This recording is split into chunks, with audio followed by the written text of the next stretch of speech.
Welcome to this hypnosis on imposter syndrome. My name is Michelle Haslam, and I recommend that you listen to this every single day to eradicate completely your imposter syndrome. Because you are relaxing deeply, you always use this recording in a safe, quiet place and never while driving a vehicle or operating machinery. Sit down or lie back in a comfortable place, like an easy chair or your bed. Take a deep breath, and as you let it gently out, let every part of yourself begin to relax. This is just your time, and the cares of the world can simply take care of themselves while you are recharging your mind, heart, and body in a deep state of peaceful relaxation. Take in another deep breath and let it out, and you find yourself relaxing even more. It feels so good to just let go and relax. Expect to relax deeply, want to relax deeply, and feel yourself relaxing so deeply. Focus your attention now on the sound of my voice. For the duration of the recording, the sound of my voice and the sound of your thinking are the only important sounds.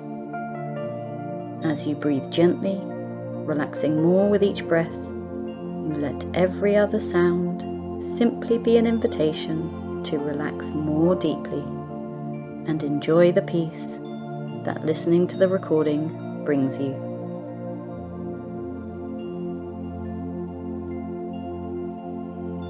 Picture or imagine a set of stairs leading down to a beautiful room.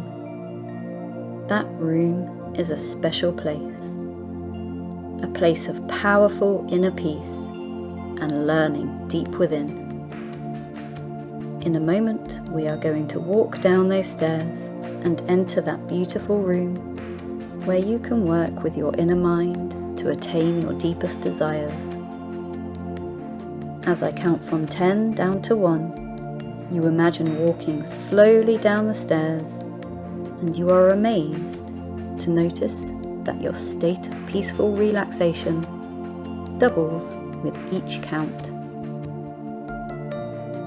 Each number I count is a signal for your mind and body to take another step into relaxation. 10. Every muscle, cell, and fibre relaxing.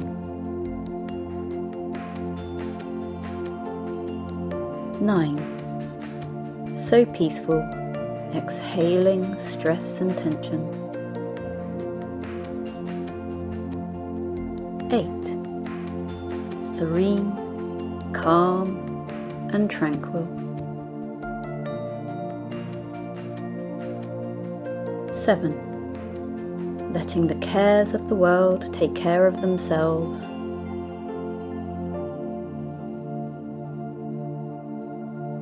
6. Your eyes are so relaxed, they don't want to open. 5. Your body feels tingly and doesn't want to move. 4. Breathing in peace and comfort. 3. So relaxed now, doubling mental and physical relaxation with each count. 2. The more you relax, the faster things change.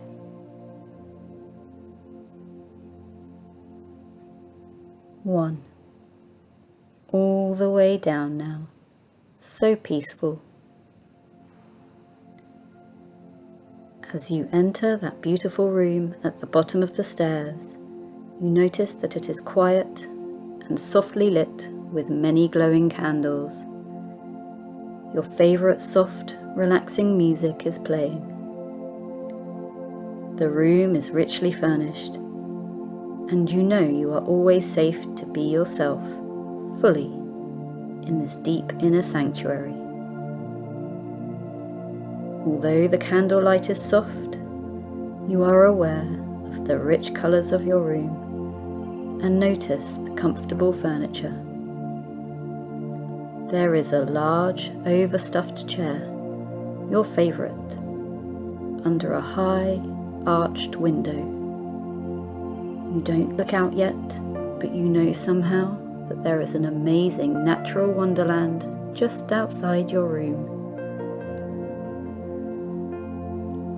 You feel so safe and serene in your room, so secure and comfortable. The chair is so inviting, as if it would wrap you up in a blanket of relaxation and safety. You sit down and let yourself relax twice as deeply. As you sink down into the wonderful comfort of the chair, sinking into that supporting surface beneath you, your outer mind drifts and floats while your inner mind prepares to do the work, leaving the past behind, being present in the present. As you float and drift, every beat of your heart and every breath you breathe cause you to relax more comfortably and deeply. As you rest here in this comfortable place within your deeper mind, allow yourself to be aware only of my voice, and allow my voice to guide you on an unconscious level to a place where you can objectively view the reality of your situation. It is not always easy to see how we are perceived by others when we are at the centre of our own awareness. But when we take a step back, sometimes it is possible to notice the qualities that those people who are involved in our achievements admire about us. I know you feel plagued by an inner feeling that you don't really deserve your achievements, and sometimes worry that you may be a fraud who will be exposed one day. Yet, it is clear that those who have helped you on your way, or the people who keep you at your elevated position, think otherwise, else you wouldn't be where you are now. You may feel that you don't deserve to be where you are, but the fact is, you are there. Others recognize a certain quality in you and have rewarded you for it. They see you as efficient and highly skilled. They see you as someone with knowledge, and they respect you for that. Wherever you are in your life right now, you have reached this position through sheer determination and hard work.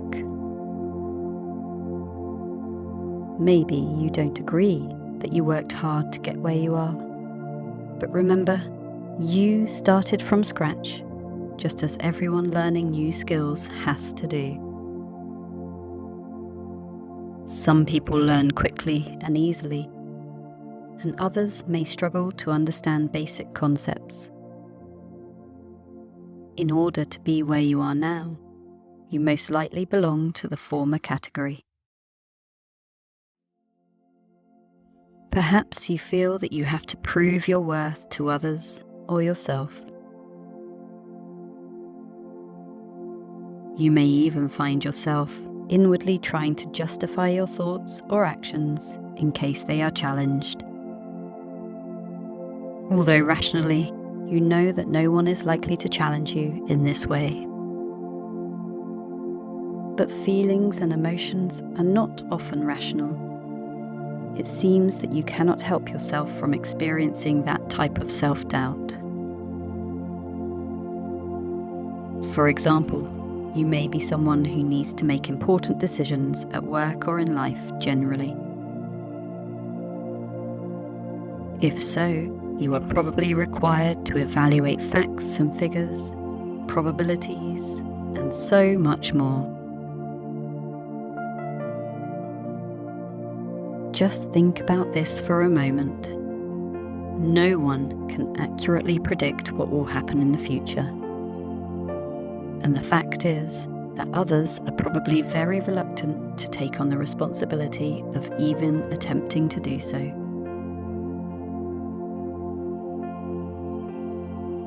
So, someone has to make those decisions, and this someone is probably you. Really, it may as well be you, especially if you have studied or worked hard to get where you are. Of course, it could be other people who make those decisions. If so, what is to say that their decisions will be right? Nearly everyone, if they are honest, will admit to feelings of self-doubt sometimes.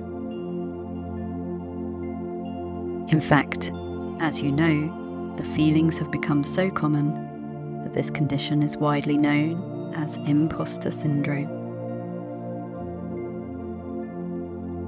Imposter syndrome encompasses feelings that are common to many human beings and are prevalent across race, nationality, age, and gender. People suffering from this often feel as though everyone else knows everything, but what they often don't realise is that deep down, other people don't know everything, and in many cases, they will know a lot less than you do. We all privately doubt ourselves, but we believe we're alone in thinking that way because no one else voices their doubts. Even Albert Einstein, one of the greatest scientists of all time, suffered from imposter syndrome, describing himself as someone whose work didn't deserve as much attention as it received. He claimed that his theory of relativity was inspired by a dream, whereby he was hurtling down a mountainside. In the dream, he sped faster and faster, and when he looked up to the sky, he noticed how the stars altered in appearance as he approached the speed of light.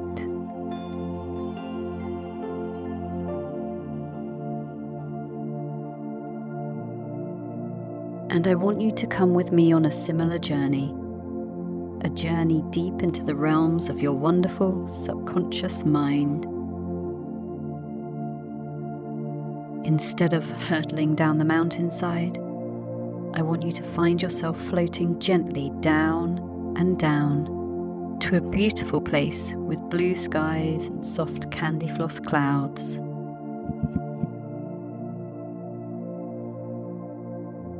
Below, you see carpets of grass on the sweet-scented meadows and ornate picture box buildings and manicured gardens with exotic plants and herbaceous borders that smell divine. Picture this scene in your mind. Make it real and as vivid as it can possibly be. Good. And as you float further down, perhaps you will notice clusters of pink cherry blossom trees scattered here and there.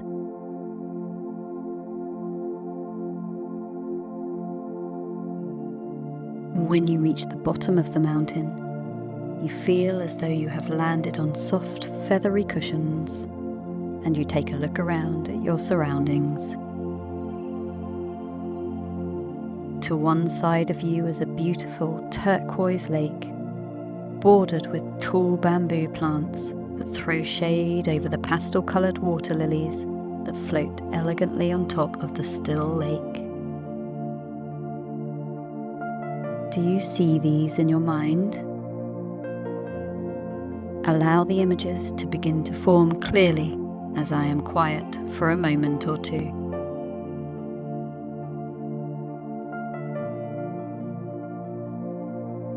That's good. And you are still feeling very comfortable and relaxed as you notice that close by is a temple, carved out of wood and intricately patterned.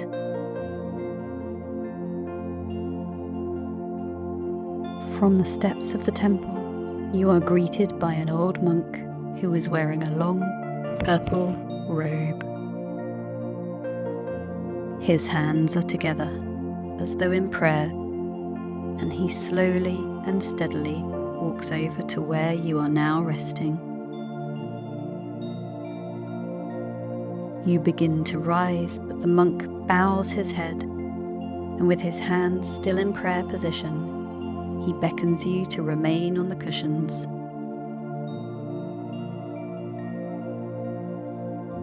He notices how you admired the bamboo plants and explained how the bamboo needs plenty of nurturing. If you're a gardening enthusiast, you may already know that bamboo requires fertile soil, sunshine and water, and in its first year of growth, there is no visible sign of activity. In the second, third, and fourth year, still nothing seems to grow. And yet in the fifth, a miracle happens, and in just a few weeks, the bamboo suddenly shoots up until it is higher than the monk. The monk explains that during its first 4 years, the bamboo was developing a strong, unseen foundation, and had it not done so, it couldn't have sustained its life as it grew. He then bows his head once again before offering you a bowl from which to take a drink. You lift the bowl up to your lips and take a sip of the delicious, sweetly fermented liquid. And you are feeling very deeply and comfortably relaxed, quite sleepy and very happy. As you look at this person that you have created in your mind, you realize that he or she represents your own inner wisdom and has many secrets and stories to share. Your mind is open and receptive to new ways of thinking and feeling, and you see now that the monk is both male and female, anima and animus, that symbolize the collective unconsciousness. You feel a gentle breeze in the air as butterflies flit by,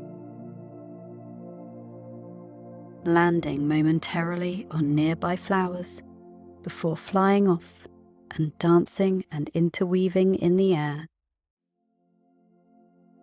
Breaking the silence, you become aware of distant music in the air, and a soft voice begins to rhythmically speak. You are not sure whether the voice belongs to the monk, or to anima or animus, or the butterfly. It could even be the murmuring of the afternoon breeze unfolding its story. You may already know the story. Many stories from the collective unconsciousness are known at a deeper level. You don't even need to make sense of its meaning. Your unconscious mind will do this for you. In Far Eastern folklore, there was once a young, handsome fisherman called Taro. Taro knew the names of all the animals and beasts in his kingdom, and was kind to all who he met. Taro was looked up to, loved, and respected by everyone who knew him. But deep inside, he felt unworthy of all that love and respect. Who am I, Taro would ask himself, to be treated so well? I still have so much to learn, and must prove to myself and my friends that I am worthy of them. He didn't voice his doubts, so no one but he knew how he felt, and he continued his job as a fisherman, providing for the villagers in his usual way, all that was gratefully received.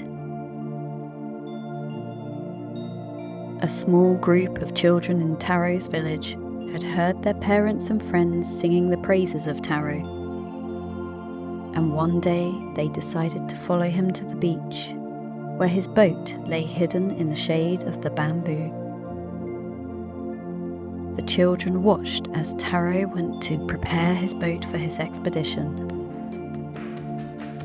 The children were strong young swimmers, so as Taro prepared his boat, they waded into the sea to swim around in the warm, shallow waters.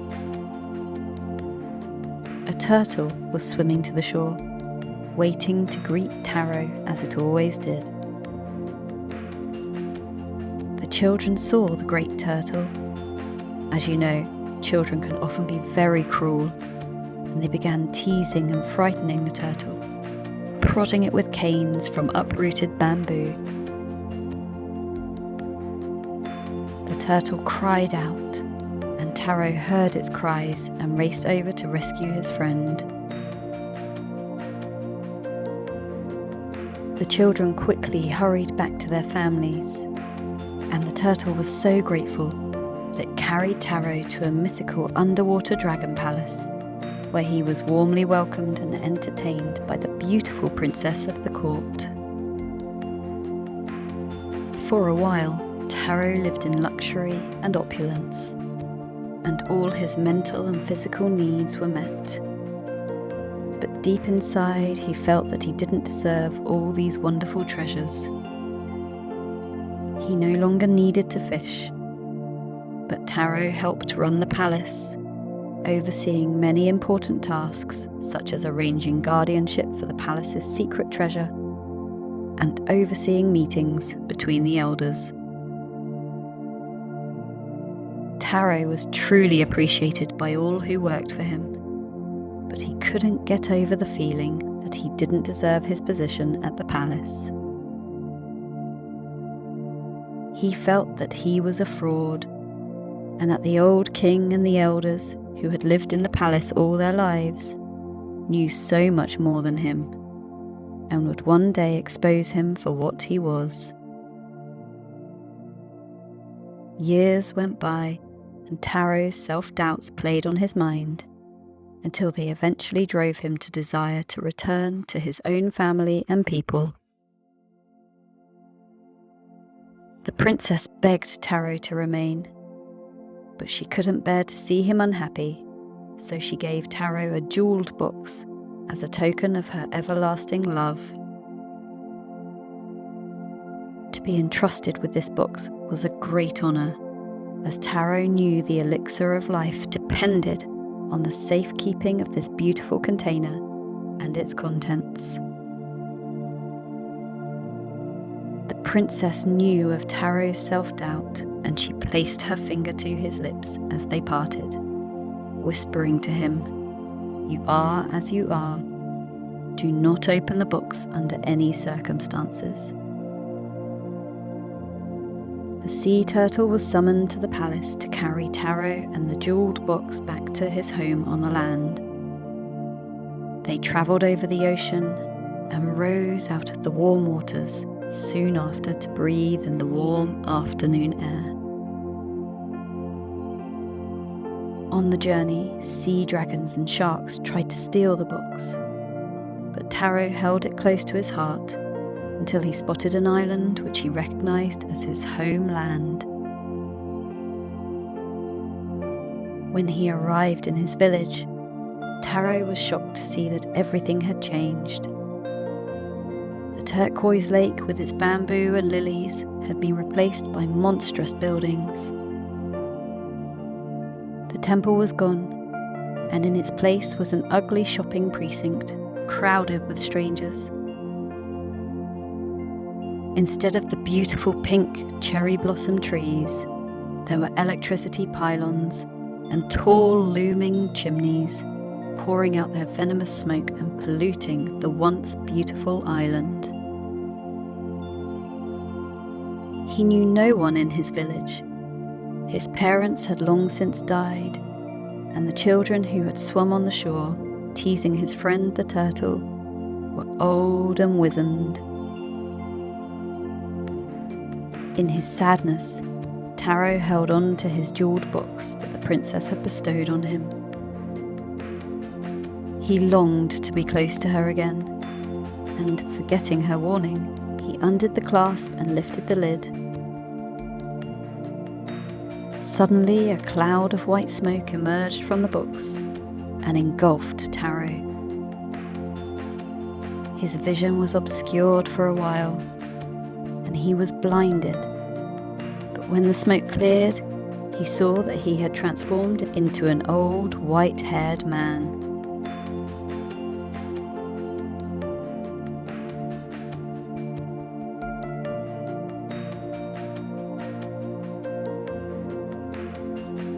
The soft voice trails away, and you find yourself still sitting on the soft, fluffy cushions. And instead of the jewelled box, you are still holding the bowl of sweet liquid as the dream fades away. The monk bows and reminds you that you are good enough. You were always good enough. You are what you are. The monk reminds you that in your earlier days, you knew nothing about the work you are doing now. Just like others at the time, you started from scratch and learnt how to do what you needed to do. You learned from your elders and gradually picked up those new skills. You became good at what you did and were appropriately rewarded for your efforts. Others worked alongside you in those earlier days, but they didn't achieve what you have achieved. He continues softly, telling you that this is because some people are further ahead in your field of work, and you are one of these people. You were given your position because you had proved your worth in many different ways, and you deserve your success. And you are good enough. You are plenty good enough, and that's why you are where you are now. You are not an imposter. You are what you are, and your unconscious mind accepts this as your new reality. Yes, there are still important lessons to learn, and you are learning some of those lessons right now. Taro was one of those people who also earned his success. He was a good, kind person who looked after the people, the animals, and the sea creatures, and he was justly rewarded for all his hard work. Unlike Taro, you can begin to accept that you genuinely deserve the acclaim that you currently receive. There is no need for you to go back, because you are happy where you are, right now. You have been too critical of yourself, and had no one to stop you for putting yourself down, because they didn't know how you felt. The monk can see inside your soul and knows what you are feeling and thinking. The monk is no longer a monk, but is the anima and animus, your own collective unconsciousness that guides you in all that you do. As you realize that this entity is not really separate from you, but a part of who you are, all becomes clear, and you realize that you really are who you are, and that's all that matters. So, as you rest here in this comfortable state of hypnosis, listening to the sound of my voice, certain changes take place at a deeper level of awareness. You begin to quietly accept yourself and realize that you do deserve success because you have earned it. You earned it by unconsciously applying yourself to what you were doing, even though you didn't realize you were doing this. You are not an imposter. You never were an imposter. That was the voice of self-doubt that is now banished from your head. And as you begin to accept who and what you are, you feel happier and stronger and allow your confidence to shine. And it does. A beautiful light shines from your heart and your soul. You know that you live as you live. You are as you are, and you accept this without question. All those self-doubts disappear in an instant, and your mind becomes clearer, and life becomes brighter for you and for those around who appreciate and love you, because you are you. And these suggestions are firmly embedded in your subconscious mind and grow stronger and stronger day by day. They grow stronger by the day, stronger by the hour, stronger by the minute. In a moment, I will count the numbers from 1 to 5, and at the count of 5, I want you to come back to normal, conscious awareness with a smile on your face and a spring in your step, as those old self-doubts are carried away, far away, never to return. Are you ready? 1, 2, 3, eyelids beginning to flicker. 4, and 5, eyes open and wide awake, seeing everything through crystal clear vision as those old self-doubts disappear over the horizon. Eyes open now, mind and body returning to normal, conscious awareness.